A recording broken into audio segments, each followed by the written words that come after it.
Praise the lord. ప్రభునందు ప్రియులారా, బాగున్నారా? దేవుని యొక్క ఉన్నతమైన నామమును బట్టి మీ అందరికీ వందనాలు తెలియజేస్తున్నాను. దేవుడు అనుగ్రహించిన ఈ కృపావార్త ఛానల్ ద్వారా మరి సబ్స్క్రైబ్ చేయబడిన మీ అందరికీ కూడా, అలాగనే ఎంతమంది అయితే వీక్షకులు ఉన్నారో, ఇతరత్ర చూస్తున్నారో వారికి, అలాగనే ఈ కృపావార్త కుటుంబం అందరికీ, దీనికోసం పనిచేస్తున్న వారికి కూడా నేను అందరికీ క్రిస్మస్ శుభాకాంక్షలు తెలియజేస్తున్నానండి. మీ అందరికీ హృదయపూర్వకంగా తెలియజేస్తున్నాను. క్రిస్మస్ అంటేనే మరి ఒక నిజ క్రైస్తవుడికి గొప్ప నిబ్బరాన్ని ఇచ్చే పండుగ అండి. నిబ్బరాన్ని ఇచ్చే పండుగ. అది ఎలాగంటారా? చూడండి, ఈ క్రిస్మస్ వలన కాలము రెండుగా చీలిపోయింది. క్రిస్మస్ తర్వాత ప్రభు భూమి మీదకి వచ్చిన తర్వాత క్రీస్తు శకం, క్రీస్తు పూర్వం అని రెండుగా క్రిస్మస్ చీల్చేసింది. ఇక్కడ క్రీస్తు శకం, క్రీస్తు పూర్వం, క్రీస్తు పుట్టలేదు, క్రీస్తు లేడు అని ఒకవేళ ఎవరైనా తలిస్తే, అలా తలిచేవారు చాలా అరుదు. అయితే ఎవరైనా తలిస్తే ఈ క్రీస్తు పుట్టుకని ఆధారము చేసుకోకుండా ఎవరు కూడా వారి వారి ఏమంటారు పుట్టినరోజు తారీఖులు రాయలేరండి. ఇది ఎంతోమంది దైవ సేవకులు చెప్తున్నారు, చరిత్రకారులు చెప్తున్నారు. మరి నేను కూడా ఖచ్చితంగా చెప్పగలను. ఈ రోజున నేను నా యొక్క ఏ పని కోసం రాసుకున్న తారీఖైనా సరే, ఈ రోజు కోసం రాసుకున్న తారీఖైనా సరే, మరి ఆయన పుట్టుకే ఆధారం.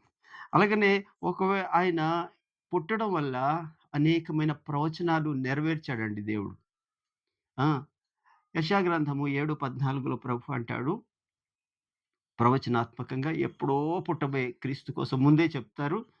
అదిగో కన్యక గర్భము ధరించి మరి కుమారుని కంటుంది, ఆ కుమారునికి ఇమ్మానుయేలు అని పేరు పెడతారు అని చెప్పారు.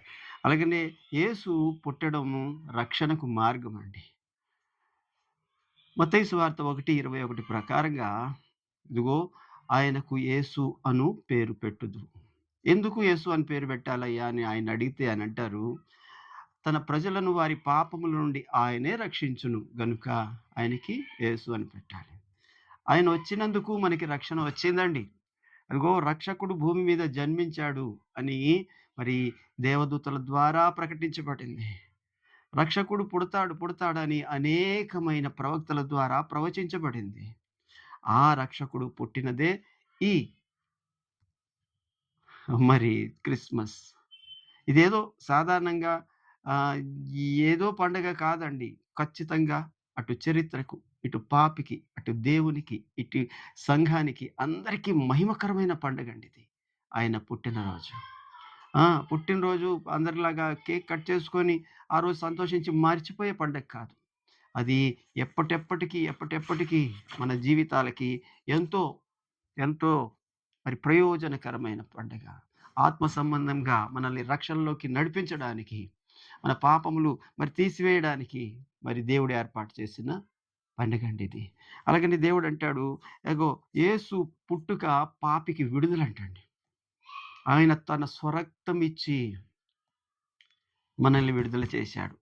ఇగో వెండి బంగారములు వంటి ఏదో డబ్బు ఇచ్చో, క్షయ వస్తువులు ఇచ్చో, అంటే ఎప్పటికైనా పాడైపోయే వస్తువులు ఇచ్చో ఆయన మనల్ని విమోచించలేదు. కానీ ఆయన రక్తాన్ని ఇచ్చి విమోచించాలంటే ఆయన శరీరంలోనికి రావాలి, ఆ శరీరధారి కావాలి.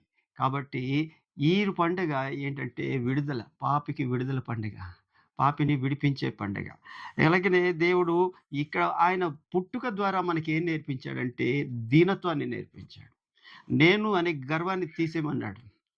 అలా గర్వించాలి అని అంటే యేసయ్యకి చాలా రకాల పరిస్థితులు ఉన్నాయి. ఆయన తండ్రి అయిన దేవునితో కూడా సమానంగా ఉండే దేవుడు. కానీ అలాగెంచుకోలేదంట.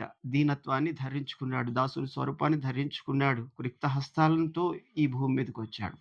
వచ్చినప్పుడు కూడా ఎలాగొచ్చాడు అని అంటే చాలా పేద కుటుంబంలోనికి వచ్చాడు. దీనత్వాన్ని నేర్పించాడు.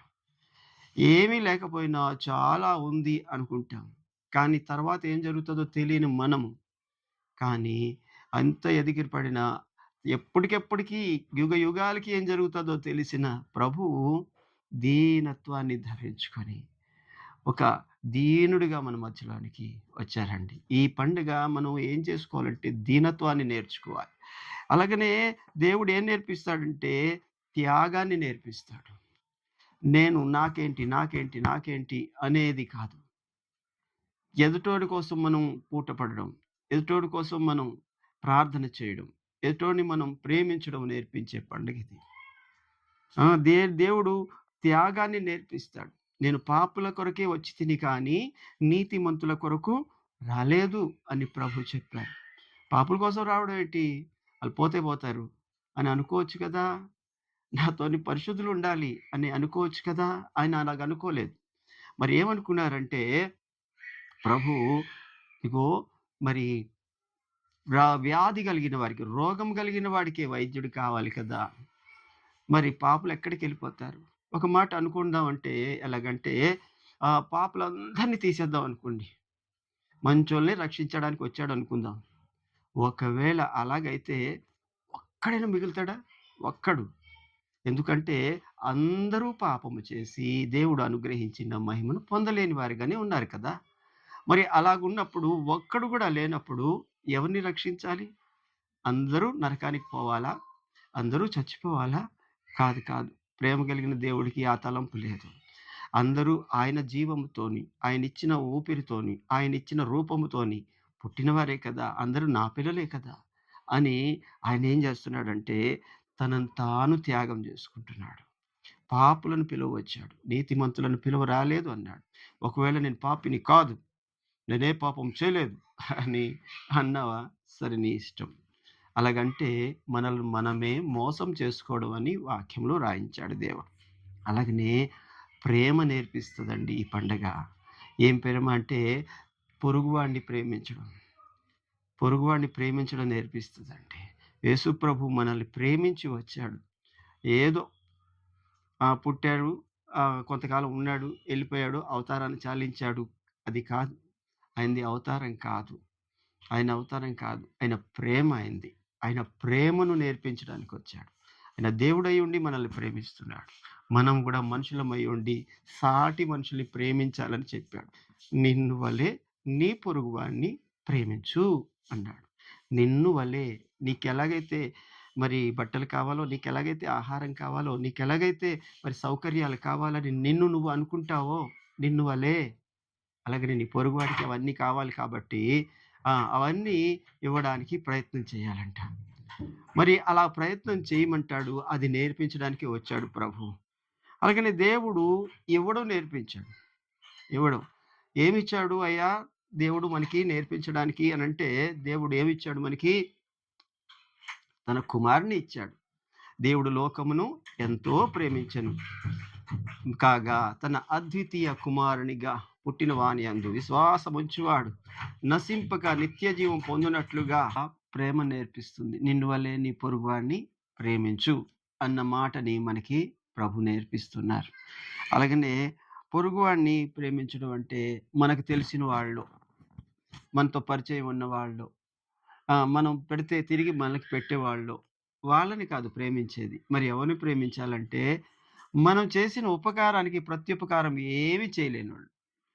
తిరిగి నీకు ఏది ఇవ్వలేనోళ్ళు.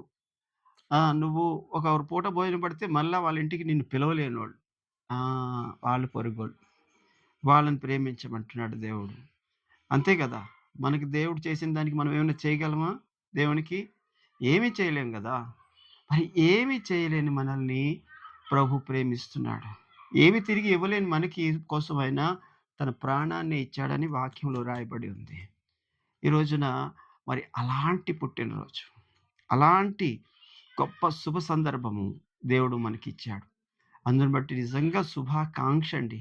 మీరందరూ ఇదన్నీ పొందుకోవాలని, ఇలాగ ప్రవర్తించాలని, ఇలాగ దేవునితో మరి కలిగి ఉండాలని, కలిసి ఉండాలని నా ఆశ, ఆకాంక్ష.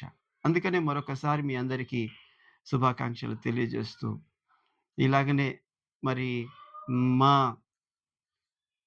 కృపావార్తని ఆదరించమని, ఒకవేళ మీలోని ఎవరైనా సబ్స్క్రైబ్ చేసి ఉండకపోతే సబ్స్క్రైబ్ చేసుకోమని, అలాగే మీ అభిప్రాయాల్ని, ప్రోత్సాహాన్ని కామెంట్ రూపంలో పెట్టమని, లైక్ చేయమని కోరుకుంటూ మీ అందరికీ మరొకసారి శుభాకాంక్షలు తెలియజేస్తూ ప్రైజ్ ది లార్డ్. వందనాలండి. చిన్న ప్రార్థన చేద్దామా? పరిశుద్ధుడా, ప్రేమ నమ్మకం కలిగిన తండ్రి, కృప కనికరములు గల ప్రభువా, మీకు స్తోత్రాలు. ఈ యొక్క సమయంలోనైనా మరి నీ పుట్టుక మాకు ఎంతో మాకెంతో సంతోషకరం ప్రభువా. మాకెంతో ఆనందమయ్యా, మాకెంతో ఆశీర్వాదమయ్యా. నీ రాక అయ్యా అయ్యా మాకు విడుదల ప్రభువా. నీ రాక మా రక్షణ ప్రభువా. నీ రాక మా మీద నాయన చూపించిన గొప్ప ప్రేమ ప్రభువా, త్యాగం ప్రభువా. మరి అలాంటి రాకను ప్రభువా మేము నైనా నిజంగా హృదయపూర్వకముగా ఈ బాహ్యమైన వేడుకల్లా కాకుండా నైనా లోపల నుంచి కన్నీళ్లతో ప్రభువా మాతో కోసం వచ్చినందుకు నీకు కృతజ్ఞత చెల్లించి మేమందరము మరింతమందిని ప్రభువా నీ కొరకు రక్షణలో నడిపించే వారంగా చుక్కల్లాగా ఉండడానికి, లేక ఆ నక్షత్రంలాగా ఉండడానికి, ఆ గొర్రెల కాపరుల వలె ప్రకటించే వారిగా ఉండడానికి, ఆ యొక్క జ్ఞానుల వలె నీకు కానుకలు అర్పించే వారిగా ఉండడానికి మాకు నేర్పించండి. దీనత్వాన్ని నేర్పించండి, ప్రేమ నేర్పించండి, కృప చూపించండి. యేసు నామములో అడుగుతున్నాను తండ్రి. Praise the lord. వందనాలండి. అందరికీ వందనాలు. అందరూ రేపు మరి తెల్లవారుజామునే మరి ఆరాధనలకు వెళ్ళి దేవుణ్ణి ఆరాధించి ఆయన దీవెనలు పొందుకోవాలని కోరుకుంటున్నాను. Praise the lord. వందనాలు.